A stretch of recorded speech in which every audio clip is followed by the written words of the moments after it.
Hey guys, this is about my 100th take. This is called the screencast. I'm new to this. This is something that we're doing in class, in my class at Central, in educational technology. And it's a little bit bizarre because I'm not talking to anybody but the computer. But what you get to see is you get to see the interactivity between myself and what is going on in my computer. Um, a little weird. But what I'd like you to do today, I'm downstairs welding and fabricating with the Moon Buggy team, so you're up here doing this. What I'd like you to do today is I would like you to go and play around with Scratch.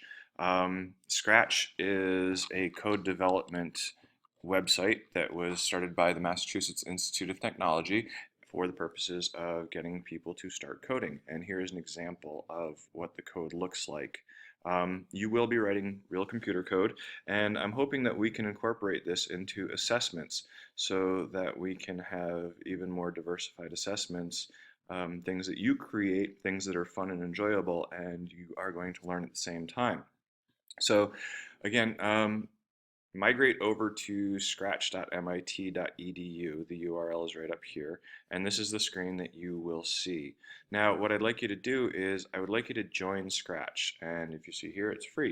Click on the Join Scratch icon, and you choose a Scratch username, password, and continue scrolling through until you've finished up. Use your AOEGT email accounts. There is nothing commercial on this site. It is designed and developed for the sole purpose of learning how to code and learning how to make things.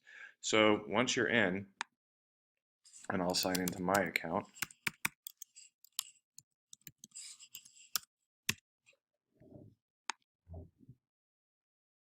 Once you're in, I'd like you to explore a little bit. All right. You can see what Scratch is all about. You can find out about animations, art, games, music, stories, and so on.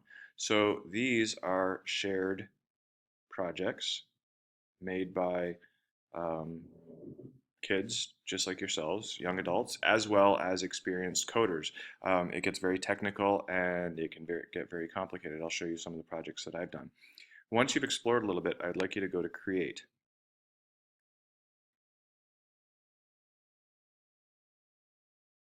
And I believe that there is a little bit of lag time with the MIT server. So I'm going to leave this screen and let's see if I can pull up another, and I'll show you some of the things that I've done. So after you create your account, you'll be able to see here that there is a Scratch folder, and inside the Scratch folder are some of the projects that I have done. Um, I did these a little while ago for you to see, but let's take a look at two ghosts, a ghoul, and a dragon. I was playing around with this, and it was myself and Jordan McIntyre. So I created the ghosts and the movement, and Jordan is the voice. Here we go. One. I am the ghostly too. Ha ha ha. I am the fire breathing tree man. Ha ha. Walk one bridging. I get at least 4 souls a night.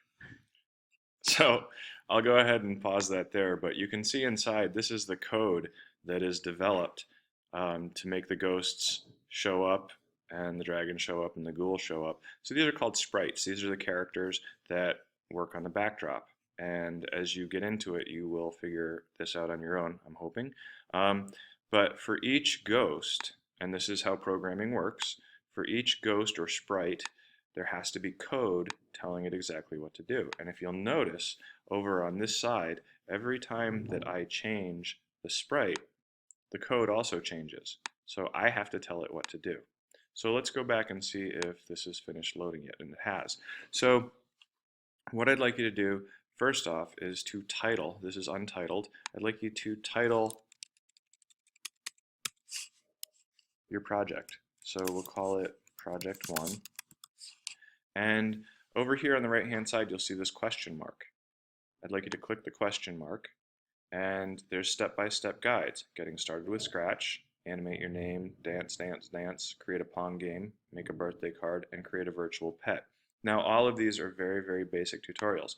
I would like you to go through as many tutorials as you can and complete them, and you'll figure out how to get a backdrop in, how to make the sprite both move and speak, and you'll also find out how to incorporate additional sprites into what you're doing.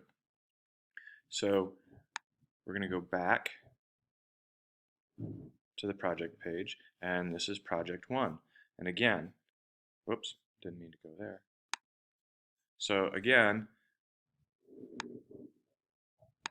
meant to go to that. So here's start moving, step 1. Now all you have to do is follow the instructions, and there's the next. So step 1 of 13 tells you where to go, tells you what to do.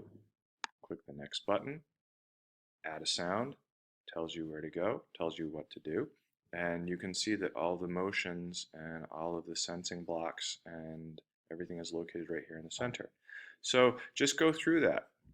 Once you're done with your first project, what I'd like you to do is I would like you, excuse me, I'd like you to publish it. And there are instructions for that. So if you go to share, you are sharing the project. Now, go to share. I'd like you to copy,